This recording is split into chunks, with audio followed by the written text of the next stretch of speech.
Are you guys ready to play?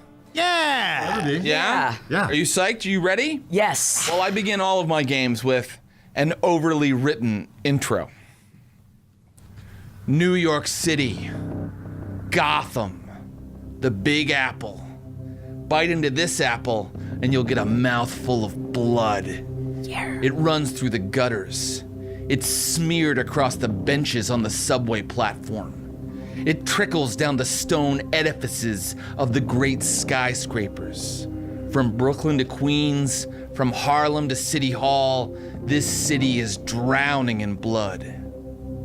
Look at the mass of people filling the streets, shoulder to shoulder, living on top of each other like cattle in a slaughterhouse. Doesn't matter if you're a panhandler or a stockbroker, if you're not careful, this city will drain you dry and leave an empty husk with a dumb look on its face that says, I thought I could make it here. But you're kindred. And for you, this truly is the greatest city in the world. The year is 2012. Florence and the Machine is blasting out of the bar. Breaking Bad is on TV. And according to the Mayan calendar, this is the year the world ends. Good.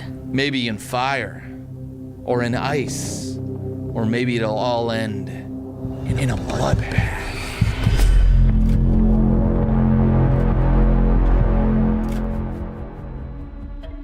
I hope. Honestly, I really hope it does. That's our overly written intro. And now we're ready to begin our game. We're gonna meet these characters one by one. I'd like for each of us to set a scene. Each of you, I think, has a mala background, which represents like your sire or the group that like kind of turned you into a vampire. You could set a scene with that person or people, or you could set a scene with one of your touchstones. Jackie, why don't we start with you? Oh, God. Okay. I mean, okay, great. It's called taking the bullet. And I can take one, or I can reflex away from one, but I guess I'd love to talk to my sire. Yes. Great. Your sire. Your sire is the vampire that gave you the embrace. The embrace is transformation into a vampire yourself. It's not just a bite. You and your sire went through a process where your sire drained you completely and then opened her own wrist and filled you with her blood. Awesome. So you've awakened for the night. It's a big night, and you've come to meet your sire before what's about to happen. And you are in the Platinum, which is a luxury building right near Times Square. And you are here to meet your sire, Bernadette Laban. You go up in the gorgeous elevator, you know, all mirrored inside, and it opens into her penthouse. Directly into her penthouse, the elevator opens, and her penthouse is all white, which is why it was a bitch to clean back when you were cleaning it. Oh, yeah. And it's just like cushions and, you know, the kind of the floor that kind of goes down, you know what I mean? Like Conversation. Conversation kid. I've always wanted one. And all over the walls are posters for different musicals. Because Bernadette Laban is not just a high-ranking member of Clan Toreador. She's also a wealthy Broadway producer. And you find her there lounging on her couch in this white fur robe thing that is like voluminous. And she looks up at you and she says, Janine, welcome. And then she rises up and she walks towards you. What does Janine look like? Janine is 5'11", curvy, long red hair. If she knew how attractive she was, it would probably get to her head. She looks hardworking, but I think that she can be shined up. Red hair, beautiful, but a little bit not like owning it. Was that correct to yes, say? right. Kind of more of a rough and tumble kind of bitch. Have you put on the blush of life tonight? No. Do you know what that is? That is when you can act like a human for a night, right? Right, you lose your corpse-like pallor and you become sort of pink and human-like for an evening. Gimme. So you do one rouse check to see if you get hungrier from doing it.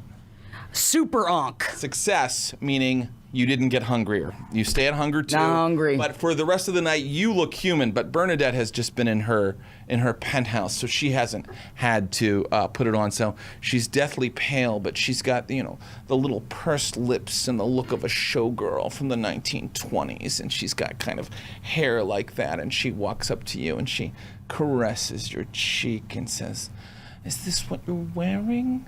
This is a very important night."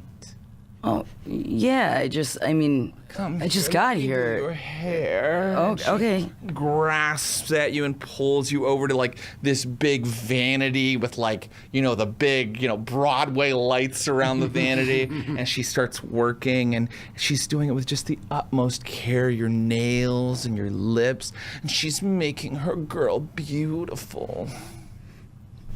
Do you think I'm beautiful? You know I do. Are you ready for your presentation? There's a presentation involved in this? Oh, I can't believe you've forgotten this just because the storyteller didn't tell you what was happening. I'm sorry. I haven't hit up the storyteller yet. Sent you a calendar reminder. No, I don't look I at had to that. have my assistant show me how. Technically, you should be yelling at other people about this. Please be quiet. Let me talk. I'm sorry. Will you let me talk? God, you know I love it when you give me that baby lip. Tonight is your presentation to Prince Hood. Oh, yeah. Tonight, you join your new coterie. Yeah. Tonight, Clan Toreador and Clan Nosferatu finally bury the axe. The feud is over, and your union and your new... Wait, what do I have to do with a Nosferatu? You are joining a coterie. Okay, well, all right, what do I got to do with this coterie? What is a coterie? She explains to you that a coterie is basically a group of vampires that work together doing vampire stuff. But she doesn't really know yet what job your coterie will be assigned.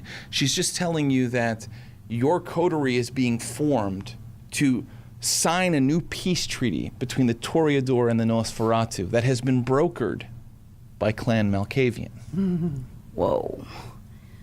So, does that mean I'm gonna start working with these other... Sweetheart, can you talk a little more like you have diction? What? I just, what you want me to talk? Like, mealy mouth, you can't do that in front of the prince.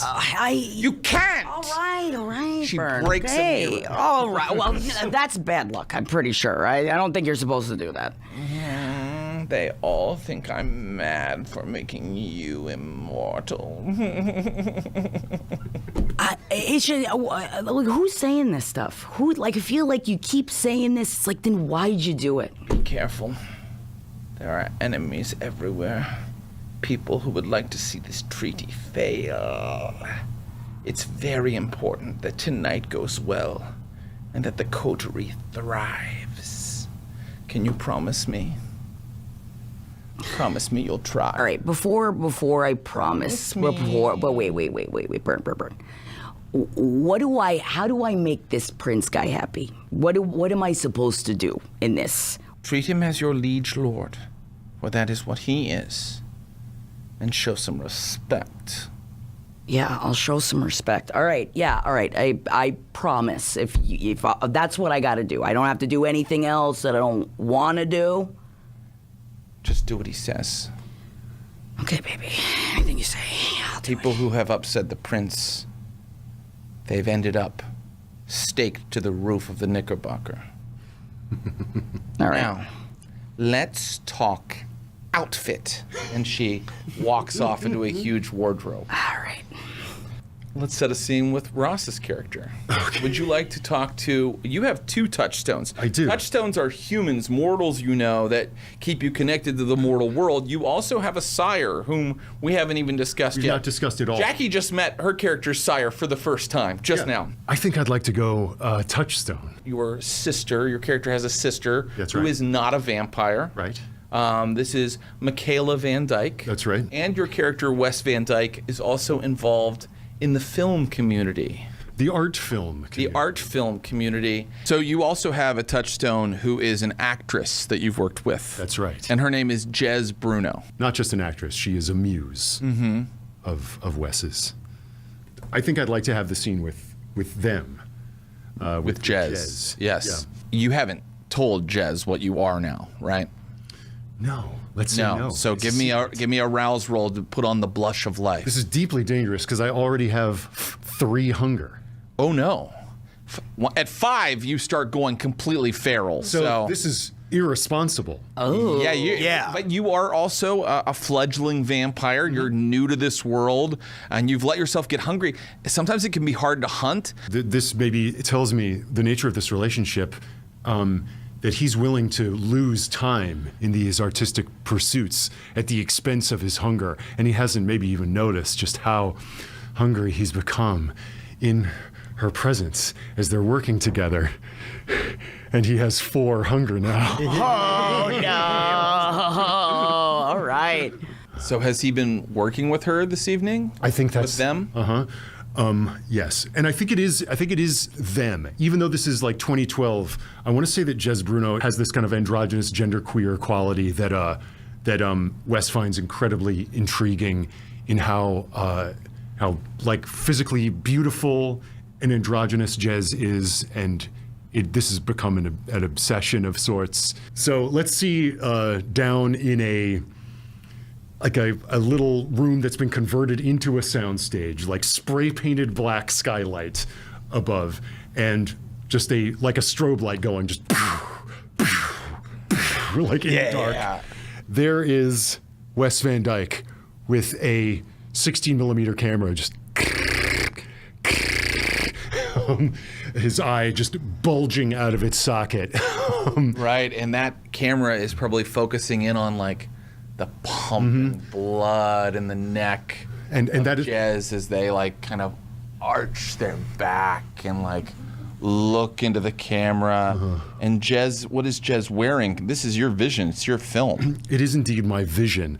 I think I've dressed Jez up in almost like Renaissance, looking like a Renaissance young man. This is my take on like Virginia Woolf's Orlando. Yes. So I'm she's dressed like a young Shakespeare, even with like a prop sword and like a high ruff and stuff, and like a short haircut, but it's just enough to expose like the pulse in her wrist and in their throat. And I'm just kind of zooming in on that little patch of flesh where you can see the blue of their vein. It's like capture it, and I'm almost like, Can I take a break? Wes, yeah. can we take a break? Oh, I'm sorry. Do you need to take 5? Yeah, or 10. Where have you been lately? I take out, walk over, take out a pack of American Spirits, pull one out, and Wes is tall, has sort of a shock of pale blonde hair, big glasses, even bigger than mine, and a deeper V-neck than mine. He's the picture of like an early 20-teens art school hipster sort. Like Oh, yes. M83 is pounding out of speakers, and I'm maybe kind of turning that down as I lean in with my own cigarette to light it off of theirs.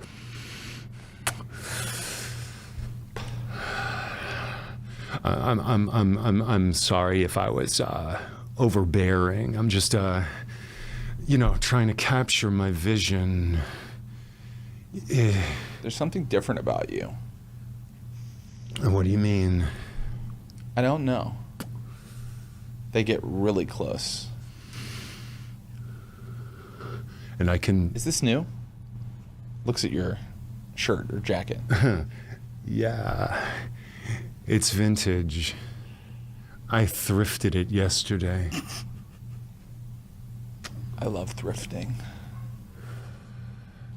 We're all just cultural cast-offs, right?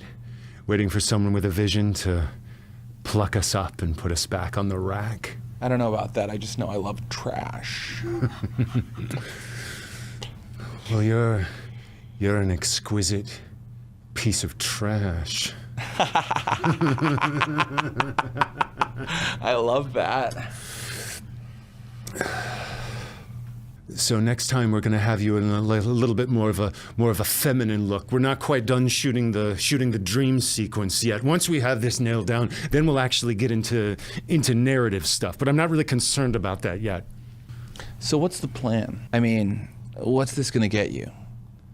Like, people see these things and, you know, the grad students go, oh, that's so interesting. That means that vaginas are actually a portal to fucking Hades or whatever. Ugh. And then, like, you don't make any money on it. You just spend money. And then what, you do that until you die?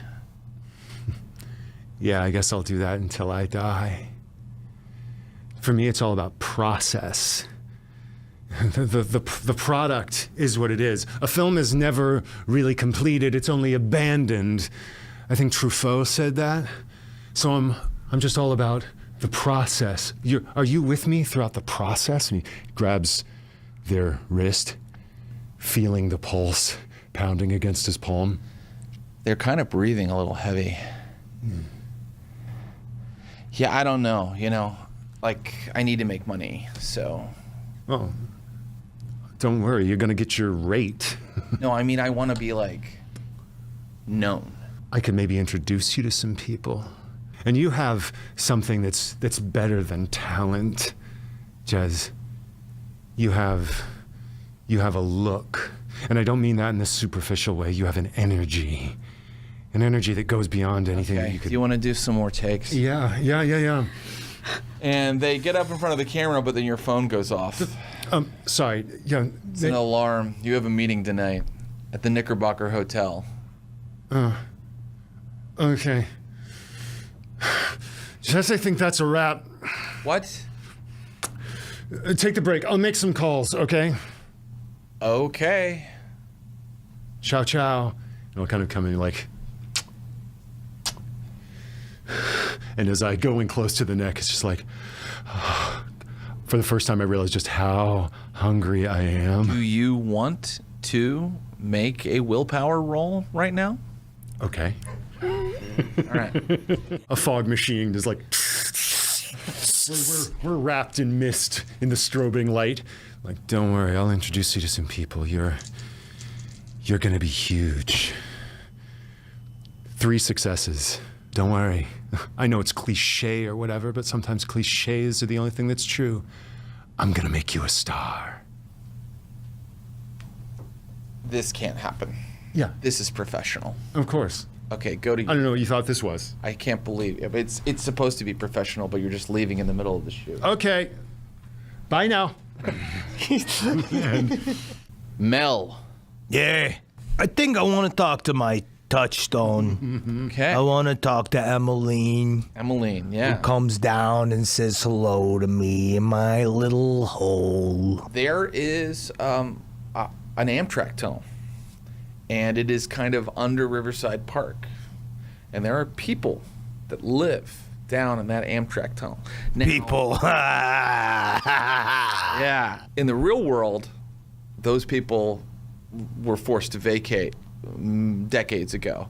But we're not in our world. We're in the world of darkness. And in the world of darkness, there's a village down there.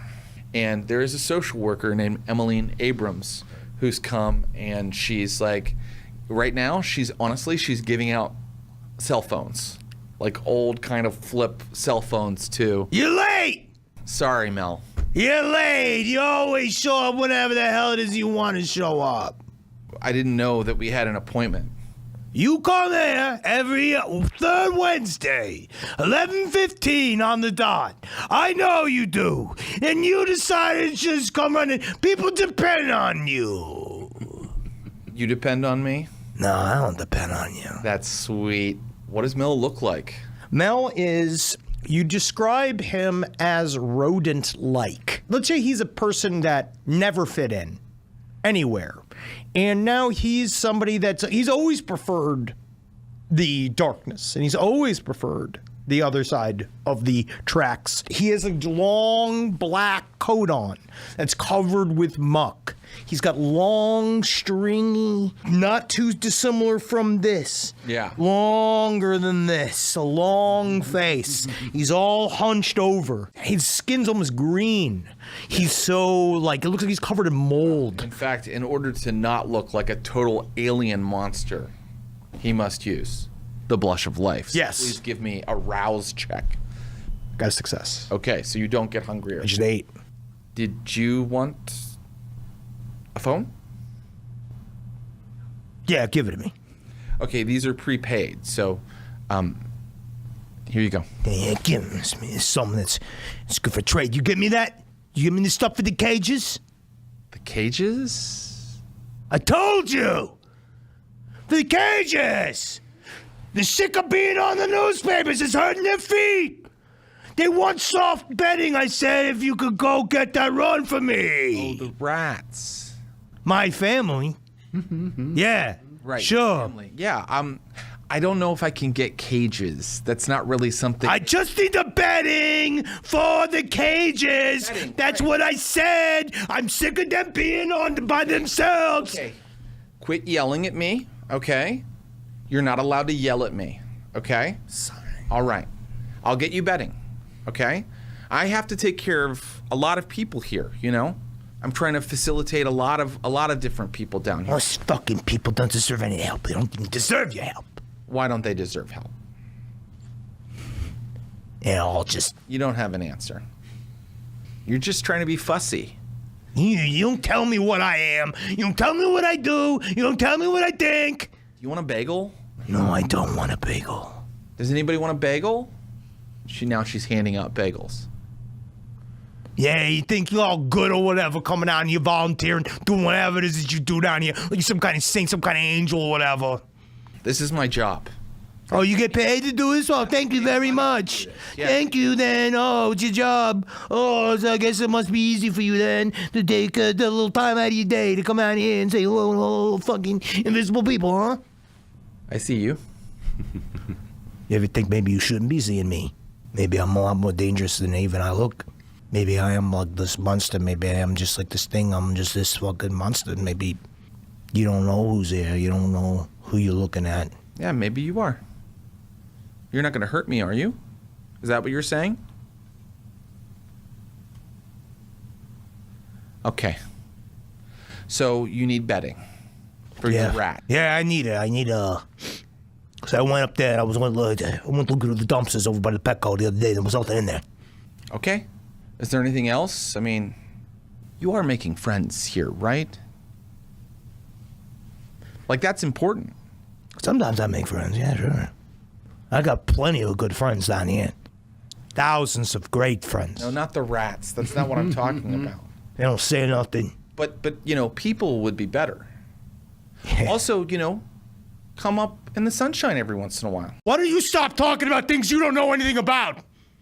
Okay, I see you next month. I mean, like I said, if you want, you can come to my office if you need anything else, you know. Give me your card or whatever. Oh, Hell's Kitchen? That's right. Used to be a nice neighborhood. Now it's all, it's whatever's all run over them fucking animals. I wouldn't know. I just work there. I just want to say, you know, I think you're trying to scare me, you know, and trust me, I've seen way scarier people than you.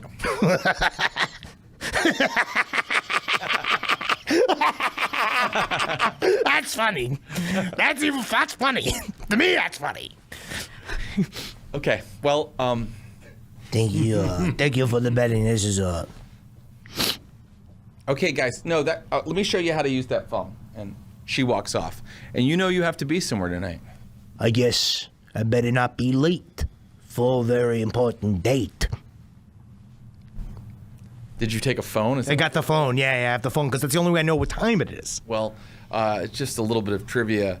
It being an old flip phone, which is all they have to give to people living in the tunnel, you can actually use it because unless you blush of life, vampires can't use touch screens. So this is a phone Mel can actually use. But you would also know one other thing. You guys are still fledgling vampires, but you would know that among the vampires you run with, the Camarilla, phones, things that can be tracked and take photos, no.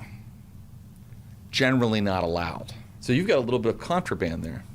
You never know what you can use contraband for. And I dare him to search me. Better to ask forgiveness than permission, right? I don't ask for fucking anything. I take things that I want, and I do things that I want. Great, I can't wait to see how that works out.